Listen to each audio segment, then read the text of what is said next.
Helen, can you tell us a little bit about what it was like being, because you were in Georgia in the 40s.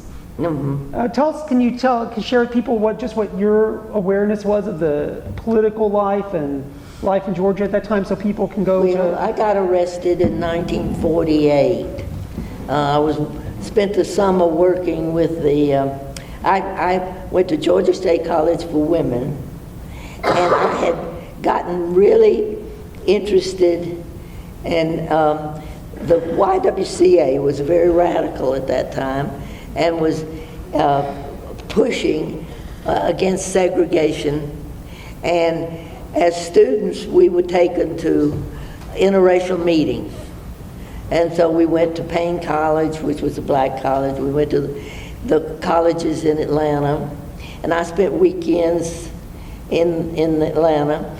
And then I got a summer job working with the Southern YWC office. And we had some students coming to work in the summer. And so there was 2 black students in the group, and we decided we were having a little reception for these students, and all the girls that I knew from Georgia State College for Women who were in Atlanta got invited, and so we were having a little reception, and we were doing a little, well, not really a dance, but it's a little sort of game of telling your names and dancing back and forth. And so we got busted by the police because we were having a mixed dance. And we made the front page of the Atlanta Constitution with all of our names and addresses.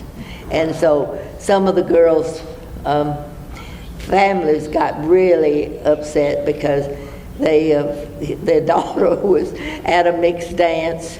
And then, so I get on the phone and call my father, who lived up in Cumming, Georgia. And I said, well, look at the front page of the Atlanta Constitution. and said, and explain it to the neighbors. and bless my father's heart, he said, I'm proud of you. And which was incredible, because he had been he was a rural letter carrier. And he was very kind and gentle to everybody, black and white. He came home one day when I was about 12 years old, I think, or 10 maybe. He said, I'm taking you to meet the best educated person in the county. And so we went over and we see Mr. Rakestraw. Mr. Rakestraw was a black teacher, preacher, and and my father says he can write in calligraphy. So he wrote my name on a card. This was just the most wonderful thing in the world. I had this little card with my name, that Mr. Rakestraw, and my father called him Mr. Rakestraw. And not too long after that, he came to the house and knocked on the back door, as was customary, because segregation was very strong. And so I was so excited. I ran to the front of the house while my mother was quilting with a group of women, and I said, Mr. Rakestraw's here, Mr. Rakestraw's here. And this one woman looked at me and says, you don't call a nigger mister. I was crushed, absolutely crushed. And I ran out and cried and carried on. And my father, when he got home, I was telling him the story, and he said, it doesn't seem right somehow, does it? So this became one of my slogans the rest of my life. And so I got involved really then we moved to Forsyth County, which is the county I mentioned earlier, where they had run out all the blacks. And they had taken their farms, they'd taken everything, they had lynched some.